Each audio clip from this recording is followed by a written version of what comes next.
oyini munosib tarzda o'tkazish to'g'risida O'zbekiston Respublikasi Prezidentining qarori. Keyingi yillarda mamlakatimizda inson qadri, huquq va manfaatlarini ta'minlash, jamiyatimizda tinchlik, do'stlik va hamjihatlik muhitini mustahkamlash, aholi, ayniqsa ehtiyojmand toifalarni ijtimoiy himoya qilish borasida amalga oshirilayotgan keng ko'lamli islohotlarimiz tufayli muqaddas islom dinining insonparvarlik mohiyati, o'zaro ahillik, saxovat va shukronalik g'oyalarini o'zida mujassam etgan muborak Ramazon oyi xalqimiz qalbiga yanada yaqin va mo'tabar ayyomga aylanmoqda. Ijtimoiy ma'naviy hayotimizdagi o'rni va ahamiyati tobora ortib borayotgan Ramazon oyini munosib kutib olish va yuqori saviyada o'tkazish diniy ma'rifiy madaniy qadriyatlarimizni asrab avaylash va ulug'lash maqsadida 2026-yilda muborak Ramazon oyining boshlanishi 19 fevral kuniga to'g'ri kelishi haqidagi O'zbekiston musulmonlari idorasining axboroti ma'lumot uchun qabul qilinsin.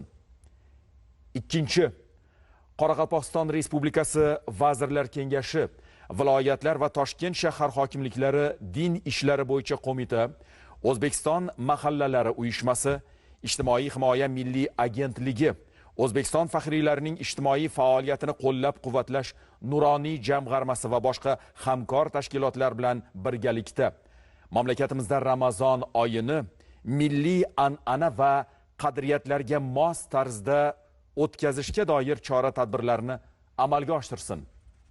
Ramazon mehr, muruvvat, ahillik va shukronalik oyi degan ezgu g'oya asosida a. Kam ta'minlangan, ehtiyojmand, ijtimoiy himoyaga muhtoj insonlarni har tomonlama qo'llab-quvvatlash. b. Mahallalarni o'zaro hurmat, hamjihatlik, adolat va tarbiya maskaniga aylantirish. v. Yer, suv, havo va tabiiy muhitni asrash, muqaddas qadamjolar, ziyoratgoh va qabristonlarni obod etish. g. Ramazon oyi bilan bog'liq tadbirlarni isrofgarchilikka yo'l qo'ymasdan, ixcham, mazmunli va tejamkorlik asosida o'tkazishga alohida e'tibor berilsin.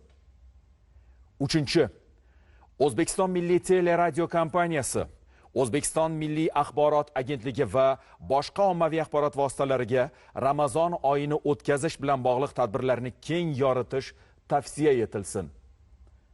To'rtinchi, mazkur qarorning ijrosini nazorat qilish O'zbekiston Respublikasining bosh vaziri Aripov va O'zbekiston Respublikasi Prezidentining maslahatchisi Davletov zimmasiga yuklansin. O'zbekiston Respublikasi Prezidenti Shavkat Mirziyoyev.